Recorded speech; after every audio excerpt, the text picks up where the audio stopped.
Hi, my name is Bob Nielsen. I'm the Extension Corn Specialist at Purdue University in Indiana. Today I'm going to talk about high yield corn and how to go about achieving higher yields in your farming operation. I like to begin with history though. This graph shows historical U.S. corn yields in the U.S. going all the way back to 1866. That was the first year that USDA began to publish these kinds of estimates. And I've circled the first 70 years or so of data. And if you look closely at those orange data points, you'll see that there was very little improvement in corn yields over that entire 70-year time period. And then beginning in about the mid-30s, there occurred what I call the first miracle of corn yield improvement. And within a few years following that beginning of the miracle, it was pretty clear from the data that something had happened. In other words, yields began to increase noticeably. And in fact, if you draw a trend line through those red data points, it suggests that yields were beginning to increase at just under 1 bushel per acre per year. Now that's pretty phenomenal if you compare it to the 70 years that preceded that, where there was no observable increase in yield on a yearly basis, and yields were only averaging 25 to 30 bushels per acre. But beginning in the late 30s, there was this miracle that occurred, and corn yields suddenly began to increase. And of course, the reason for that was primarily the rapid adoption of double-cross hybrids as farmers began to recover from not only the Great Depression but also the Dust Bowl years. And then, not too many years later, somewhere in the mid-1950s, as we look at the data, we saw another sudden change in annual yields. And we, in essence, doubled the rate of gain to nearly 2 bushels per acre per year. And that second miracle came about from the adoption of several different kinds of technologies, somewhat greater adoption of single cross hybrids, insecticides, herbicides, synthetic fertilizers, and some of these technologies were developed from the war effort during World War II. Some would argue that mechanization, as it began to be more and more common, that also played a role in this sudden increase in yields. But for a number of these reasons, we increased the rate of gain almost twofold, or frankly more than twofold, and so it represents the second miracle of corn yield improvement. And these yields have been increasing at this rate almost since the 1950s. Now, if you know your history of corn, you also remember that in the mid-1990s, companies began to introduce the new transgenic corn hybrids. Some people call these biotech corn hybrids, some call them GMO traits. But beginning in about 1995, we had available to us for the first time a transgenic trait that gave corn some resistance to European corn borer. That was followed over several years' time by Roundup Ready hybrids, and then after that by hybrids that were resistant to corn rootworms. So we've had quite a few introductions of different kinds of biotech traits since the mid-90s, and some forecasted at that point that this would be the next miracle of corn, and that yields would increase even more rapidly, maybe twofold, threefold, fourfold, to the extent that some predicted that the national U.S. corn yield would reach about 300 bushel by the year 2020. By the year 2030. And that's only 10 years from now. Well, if you look at what's happened since the mid-1990s, there has basically been no change in this annual rate of improvement. We're still increasing yields at roughly 2 bushels per acre per year.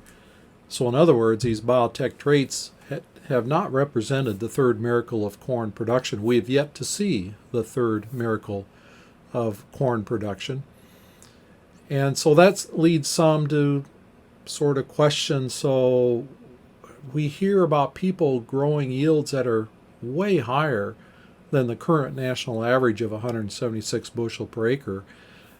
Why aren't we all doing it? And that's really the focus of this presentation.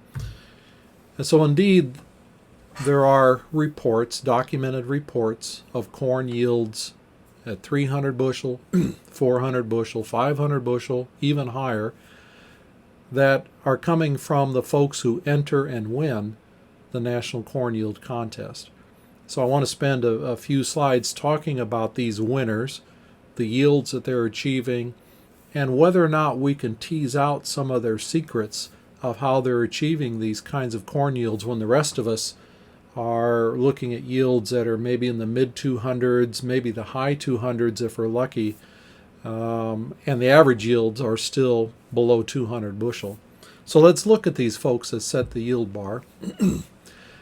This graph shows the average yields of the top three winners in each category and class since 2007. Okay, so we're not looking at the overall single winners of each category and class. We're looking at the average of the top three winners. And so this represents about 12 to 18 entries in the non-irrigated classes and 6 to 9 entries in the irrigated class, simply because there are fewer categories in that class.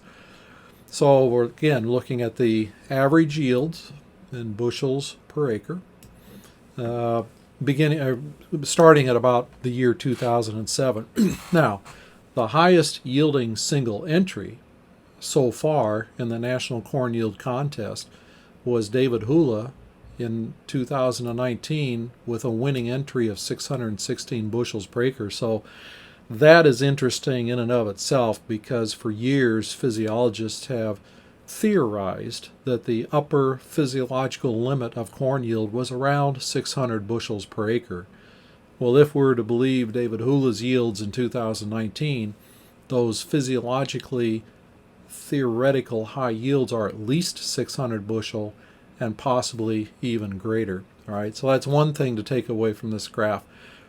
A number of other things that I find interesting. If you look at the difference in yields between the irrigated winners and the non-irrigated winners in the first, say, 6 years of this graph, from 2007 through 2012, the average difference between the irrigated and non-irrigated was somewhere between 25 and 50 bushels per acre.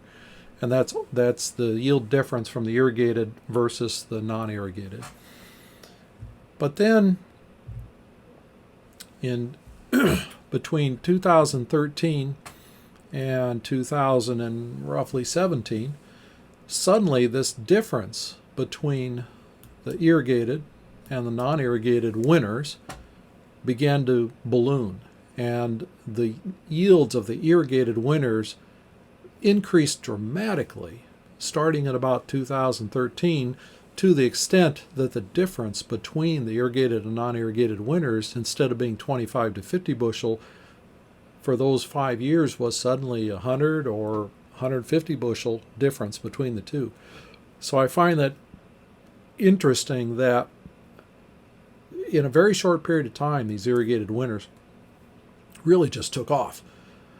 But then in 2018, suddenly that difference between the categories shrank back down to maybe 25 bushels.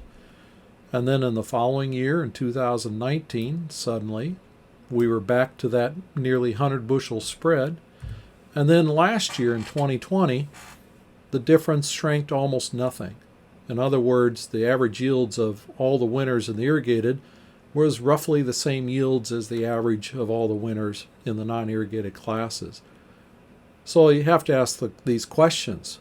First of all, why did this huge increase occur in the 5 years from 2013 to 2017? And to a certain degree, why did it do the same thing in 2019? But then in these 2 years, of 2018 and last year, suddenly those differences are very, very small again. Well, if you pay attention to what happens every year in these national corn contests and who wins in those contests, you would realize that beginning in about 2013, the irrigated winners were dominated by two farm families. One farm family was in Georgia, one farm family is in Virginia. And if you look at the top three winners in these irrigated classes during those 5 years of time, they were dominated almost exclusively by those two farm families. So I call this the Georgia-Virginia dynasty period. In 2018, Hurricane Michael caused a lot of damage in the southeastern part of the U.S., including Georgia and Virginia, and those two farm families were no longer in the contest because their fields got damaged so severely by the hurricane. So without those two farm families in 2018, the average yields of the other winners dropped by quite a bit. In 2019, both families were back in the contest. And we've already indicated that in 2019, David Hula won with his highest yielding single entry of 616 bushels in 2019.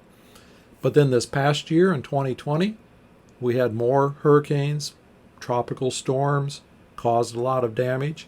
And again, if you look in the irrigated entries of the National Corn Yield Contest for 2020, neither of these two farm families were represented, so the yields of the other irrigated winners dropped back down very similar to the non-irrigated. Now, I don't know what this means. It may not mean anything. I just find it rather interesting that two farm families can dominate a National Corn Yield Contest so thoroughly that without their presence, these yields drop so dramatically. All right. Now, all this aside, it is fair to say that we're looking at demonstrated yields of between 300 and 500 bushels per acre by the folks who are winning these corn yield contests. That gives us something to strive for. It certainly sets the yield bar. And so naturally we begin to wonder, okay, how are these folks doing it? Well, let me back up a little bit and talk about the National Corn Yield Contest winners just in Indiana and compare them to the statewide average yield. And that's what I'm showing in this graph. So the red line across the bottom represents the statewide average yield for Indiana in each of these years from 2010 through 2020. The top two lines represent the yields of the top 6 to 9 Indiana winners in all of the various classes in the contest. So, a couple interesting things from this graph that we can say. If you look at those top two lines, and if you look closely at the legend, you'll realize that the higher yielding green line are the non-irrigated winners of the contest, and the slightly lower yielding blue line of data are the irrigated winners. I find this fascinating that in Indiana, in the National Corn Yield Contest, the average yields of the non-irrigated winners is higher than the average yields of the irrigated winners. I don't know quite what to make of that either. I just find it interesting, and it's been that way all the way back to 2010. Well, the other thing I point out on this is that, again, if you compare simply the statewide average with the average yields of all these winners, we're looking at a yield gap somewhere in the neighborhood of 120 to 180 bushels between statewide average and the average of the winners. Excuse me. So again, this difference, this yield gaps also gives us something to aim for as we're thinking about how can we increase yields, or what can we aim for as we look for ways to increase yields. So let's go back to the national contest. Every year a winner's guide is eventually published that not only lists all of the winners and what their yields were, but it also provides some information on other things about their operations, what hybrids they're using, what plant populations were reported, what average rates of nitrogen, phosphorus, and potassium are being used, what pesticides they've used, and often how many times they've used them during the season. So there's a few of these agronomic inputs that are provided to us every year once these winner's guides are published. So again, I find it interesting to take a look at these agronomic inputs and see whether or not I can find any correlations between the high yields that are being reported and some of these agronomic inputs. So one thing you might consider, or what that you might think, is that you need aggressively high plant populations to achieve these record-winning high yields. We hear the stories in the coffee shop about these winners that are aiming for populations of 40,000 or 45,000 or 50,000 plants per acre. And so all that coffee shop talk sort of makes you naturally think that, well, that must be what you need to get these winning high yields. But as is often the case with coffee shop talk, it's worthwhile, if you have access to it, to actually look at the data itself and see whether or not some of these thoughts pan out. And often what you end up realizing is that, well, maybe you need all this, and sometimes maybe you don't. And so I track all this stuff. I've been doing it for some time.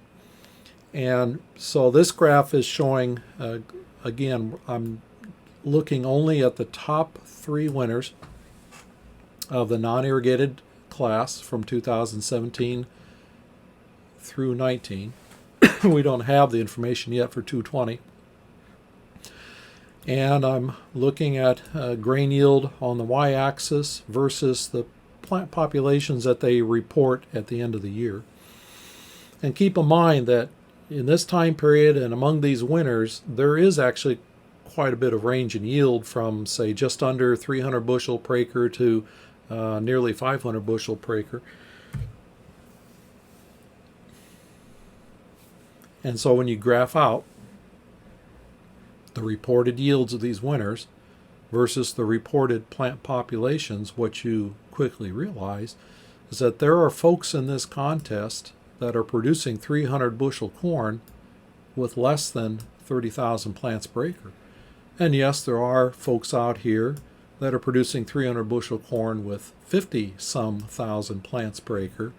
But if you draw a line through those data points, what you realize is that there's essentially no relationship between the grain yields of these winners in the contest and the populations that they report.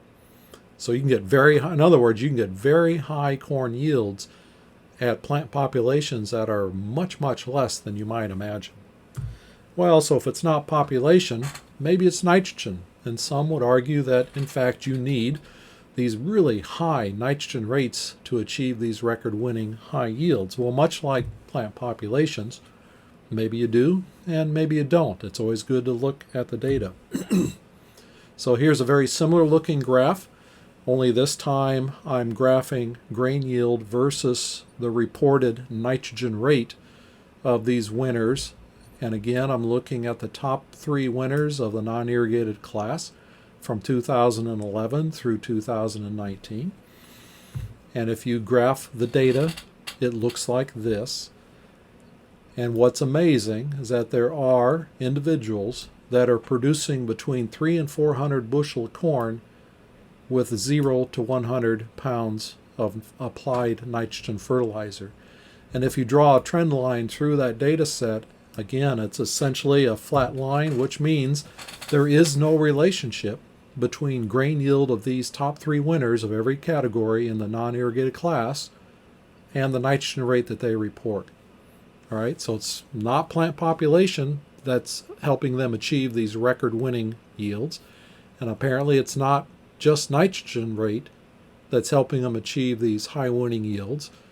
Well, there are some other inputs that are reported. Maybe it's some of those. As it turns out, when you look for correlations between any of these other corresponding agronomic inputs that are reported and the grain yields that are achieved, there are no correlations. Nothing that's reported in the winner's guide correlates to the high yields of the winners.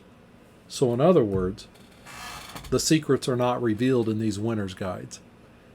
And I dare say if you've been in meetings where you've listened to some of these contest winners give presentations, and if you listen really hard, almost all of the time, you will not hear any secrets either. And so this is sort of the frustrating part about these high-yield corn contests is that, yes, they're achieving high yields. And yes, they are yields that are probably higher than any of us would ever have thought could be achieved. And yes, they are all producing yields better than what the rest of us are. But there's nothing in there that really tells us how are they doing it. And so that leaves me with some options that I'll share with you for increasing corn yields, and we will talk more about these in the following segment. But for now, let me just share these with you. There are 3 options for increasing corn yields. 2 of them are similar in philosophy.